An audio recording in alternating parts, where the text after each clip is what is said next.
আসসালামু আলাইকুম ভিউয়ার্স। দেখেন কি চমৎকার কালেকশন হচ্ছে আপনাদের জন্য নিয়ে আসছি।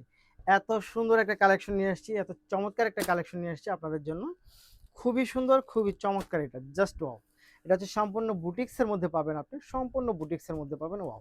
এটা অনেক সুন্দর একটা কালেকশন পাচ্ছেন, যা কিনা হচ্ছে অন্য যেকোনো ড্রেসের চাইতে এটার কোয়ালিটি অনেক বেশি বেটার এবং ফ্যাব্রিক্সটাও দারুণ একটা ফ্যাব্রিক্সের মধ্যে পাবেন। দেখেন জাস্ট ওয়াও, জাস্ট ওয়াও! এই হচ্ছে প্যান্টটা পাচ্ছেন। অনেক সুন্দর এই ড্রেসগুলো আপনারা আমাদের কাছে পাবেন খুবই রিজনেবল প্রাইসে, অর্থাৎ মাত্র ১২০০ টাকার মধ্যে হচ্ছে আপনি এই ড্রেসগুলো পেয়ে যাবেন আমাদের কাছে। দেখেন এটা হচ্ছে দোপাট্টাটা, খুবই সুন্দর কটন ফ্যাব্রিক্সের মধ্যে, সম্পূর্ণ কটন ফ্যাব্রিক্সের মধ্যে হচ্ছে আপনি এই ড্রেসগুলো পাবেন। প্রাইস থাকবে মাত্র ১২০০ টাকা, ১২০০ টাকা, ১২০০ টাকা। সাইজ থাকবে ৩৮, ৪০, ৪২, ৪৪ পর্যন্ত, এবং কামিজের লং পাবেন ৪৪, ৪৫ পর্যন্ত। ফ্যাব্রিক্সটা দারুণ ফ্যাব্রিক্সের মধ্যে পাবেন। প্রাইস থাকবে মাত্র কত টাকা? মাত্র পাবেন হচ্ছে আপনি কত টাকায়? মাত্র পাবেন ১২০০ টাকার মধ্যে হচ্ছে এই ড্রেসটা পেয়ে যাবেন। মাত্র ১২০০ টাকা, ১২০০ টাকা, ১২০০ টাকা। নিতে হলে আপনাকে যা করতে হবে, ভিডিও থেকে স্ক্রিনশট ইনবক্স করে দিতে হবে, সাথে অ্যাড্রেস এবং ফোন নাম্বারটি দিয়ে দিতে হবে। ধন্যবাদ।